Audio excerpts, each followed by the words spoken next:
It's true that we each have our own perspectives, but I agree with what you've said.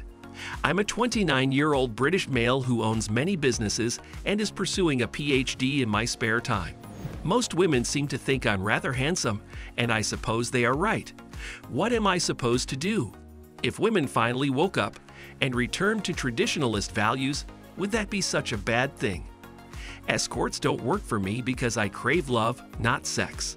Lover bots wouldn't work for me because I crave love, not sex.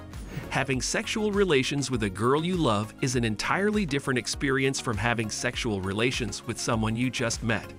I've been single for a long time and have learned to be independent and hardworking, but I'm the type of guy who wouldn't lose those skills if he had a beautiful wife by his side. And so, Mr. Nameless, I appreciate the gift and the opportunity to discuss this important issue.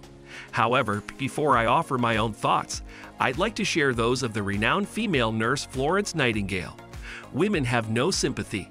Nightingale is quoted as saying, "My experience of women is almost as large as Europe, and it's so intimate to me that they scream at you all day long for sympathy, but they are incapable of giving any in return because they cannot remember your affairs long enough to do so.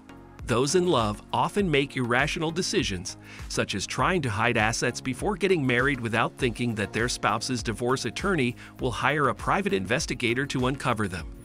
You're forgetting that women are like anteaters, except that they are more interested in men who have money and status than in men who are physically attractive. If you want to attract the 1% of the new waltz, you need to flash that cash, and as you say, your looks are fading if you want to impress her with your love. How do you hide the fact that you have multiple businesses? Do you wake up and say, "Sorry, honey, I have to go to work," since you already know that most women have terrible habits?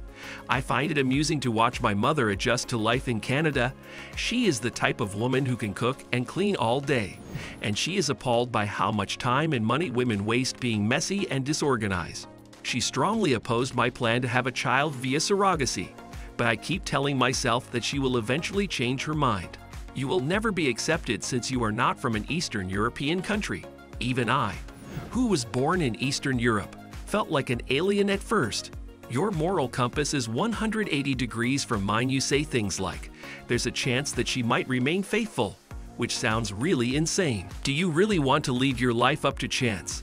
You say that you want to find love, but I and many other MGTOW channels have repeatedly sent the message that love doesn't exist for women in the same way that it does for men. Even Florence Nightingale seems to agree. Furthermore, trying to keep your wealth a secret from a potential spouse is like asking her to keep her attractive features a secret from you. I also found it funny that you compared Christopher Reeves to Stephen Hawking, who discovered black holes, and his reward is to sit there soiling himself with his own black hole because it's covered in poo. Reeves's wife stayed by his side, but Hawking's did not. Mr. Anonymous, you don't mind being screwed over, and you're willing to take the risks associated with getting married and starting a family. However, some men, indeed most men, cannot afford to be screwed over anymore or even once before their life is ruined. I agree with you, Mr. Anonymous, that my 10-minute videos help guys identify the really bad women out there.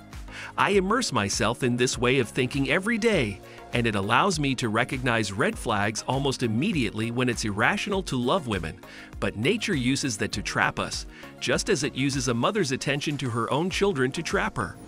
Although I've seen fewer women than I used to, I know that men today care about their own offspring to raise them properly because I see so many of them pushing the baby care.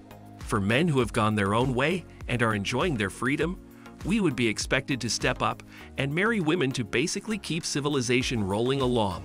There might be bachelor taxes and shaming language aplenty to get men to marry women in a trad society. Put on your backpack, Mr. Anonymous. I just wanted to let you know that realizing love is an illusion is both the hardest and freest thing you'll ever have to do. I, too, once yearned for that sensation of love, but I eventually realized that being in a relationship was killing my motivation to create and my testosterone and creativity.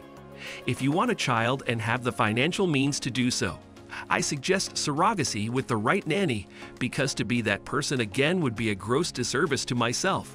This is how I overcame my need to feel loved. The law makes me feel good at the moment, but it harms the future me.